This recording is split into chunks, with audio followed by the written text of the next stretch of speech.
thing I noticed about your trip was that you were eating these cheese curds without me, and we weren't sitting at a bar eating them.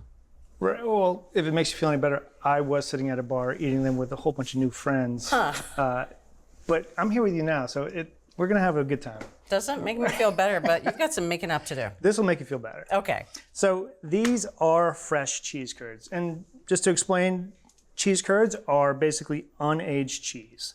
There's warmed milk, they add a coagulant like a rennet. The cheese coagulates, they pour off the whey, they press the curds, and then we cut them up.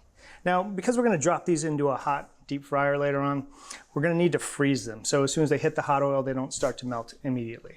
So this is 1 pound of cheese curds, which is plenty for 4 people or 1 person. Or 2 friends. 2 friends. We're just going to throw these into a Ziploc bag. These cheese curds are all about 1 inch in length. Sometimes they come a little bit bigger, close to 2 inches sometimes. You just want to break them up to be about 1 inch in length, so they're all about the same size, so they cook at the same rate. Makes sense.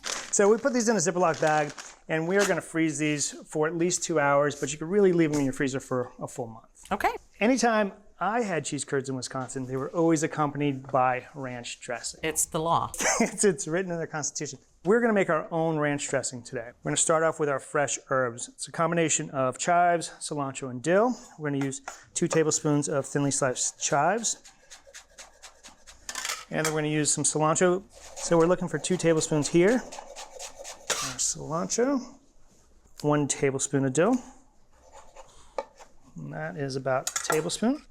We are also going to add 1/3 cup of buttermilk, 1/3 cup of mayonnaise, 3 tablespoons of sour cream, 1 minced garlic clove, and then we're going to add a teaspoon of white wine vinegar, 1/2 teaspoon of granulated garlic, 1/4 teaspoon of table salt here, 1/4 teaspoon of pepper, and a little pinch of cayenne.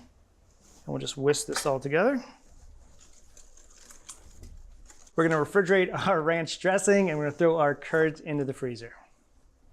Our curds are nice and frozen solid. Now we could turn our attention to our beer batter. So it's really important in this beer batter to weigh the ingredients. That way it comes out consistent each time, and we're looking for the consistency of about thick pancake batter. Okay. Okay. So it's 2.5 ounces of all-purpose flour here. I'm going to add 2 ounces of cornstarch, 1.5 teaspoons of paprika, and the paprika is not in there really so much for flavor, but for color. It lends a nice brick red color to this. Okay, 1 teaspoon of baking powder to act as our leavener, so the crust is nice and light and crispy. And we have 3/4 teaspoon of table salt. Okay, and we'll just whisk that together. Now we can add our beer. We're gonna add 2/3 cup of lager. So we're looking for a really mild hoppiness, mild maltiness. So we're gonna whisk this together. You see how thick it is? That's nice. Now we're going to let this sit so the flour and the cornstarch have time to fully hydrate. So it gets a little bit thicker than this. Okay. So let this sit off to the side. It smells great. And we can focus on our frozen curds. So we're going to fry this in 3 batches. And that's important because when we add the curds to the pot, we don't want to overcrowd the pot.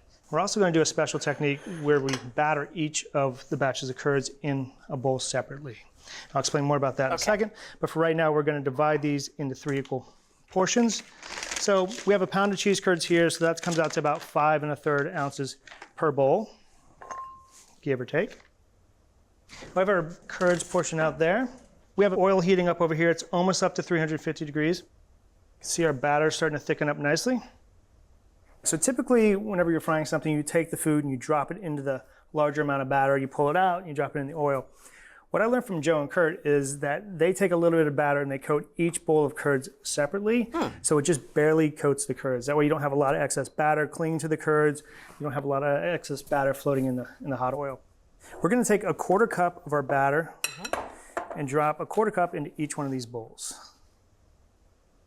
Last batch. So we're going to just toss these around here to coat them evenly with our batter. They look like they're just barely coated. You should see some bare spots on there.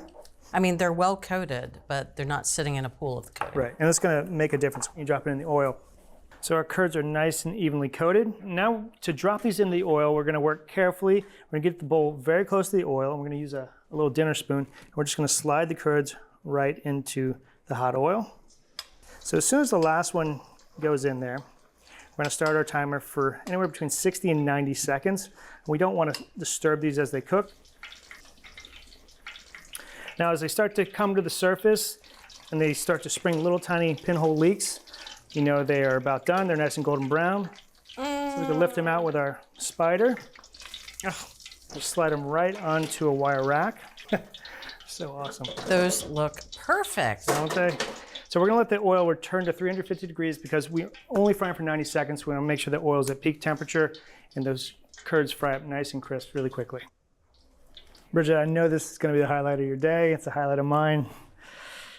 Ready for some curds? Those are beautiful. And I have to say that paprika, you're right. It does make them really lovely. All right, so I just wanna point out that nice kind of melty center. Little pull. You wanna try it first naked? Yes. I mean, the curd naked? It's that squeaky chew right on the tooth. It's just fantastic. You can't eat a fried cheese curd and not smile. All right, and let's try some of this ranch dressing. I don't think I've ever had these with homemade ranch dressing, Right. you know? The crunch on the outside, that batter is perfection. It's like a nice little shatter. For full episodes of your favorite cooking shows, head over to ATK's Full Episodes channel on YouTube. You can stream complete seasons of America's Test Kitchen, Cook's Country, and more. See you there.